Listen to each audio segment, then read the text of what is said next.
ये जो है, ये तीन गांठ जीवन के, सभी व्यक्ति इसी तीन गुण में बंधे हुए हैं।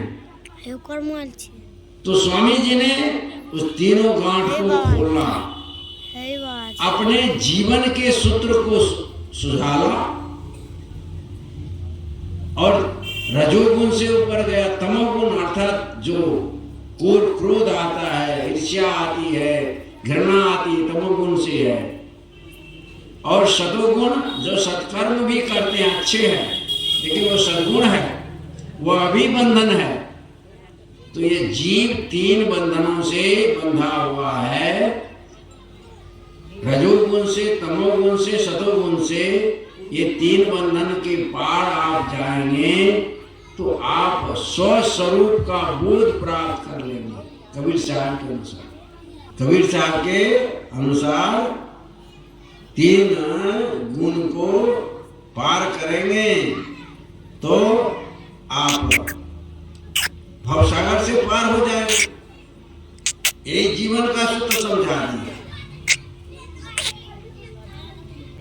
देवरावा बाबा के नाम आप लोग सुने होंगे, बहुत लोग नहीं देखे। हम दो बार दर्शन किए। नदी में रहते थे, गमैल यूपी में है, वहाँ उनकी कुटी है, आश्रम है, उसके आश्रम पर भी गए।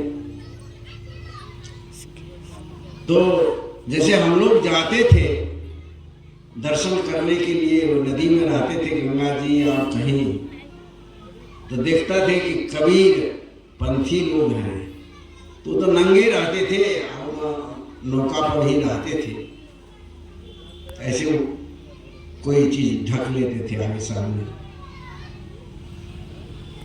तो क्या कहते, संतो घर में झगड़ा भारी, रात दिवस में उठ लागे, 5 ढोटा एक नारी। संतो घर में, ये जो अपने भीतर की झगड़ा को मिटा लो, जीवन का सूत्र सुलझ जाएगा। जीवन के सूत्र को सुलझाना है। संत लोग जीवन के सूत्र को ही सुलझाया, जीवन के गणित को ही सुलझाया।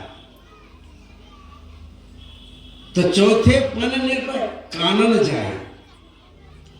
प्रसंग बहुत बड़ा है, सबकी व्याख्या संभव नहीं है, लेकिन मैं संक्षेप में आप जिसको समय हो गया है, भूख लगी है, चले जाइए धीरे से।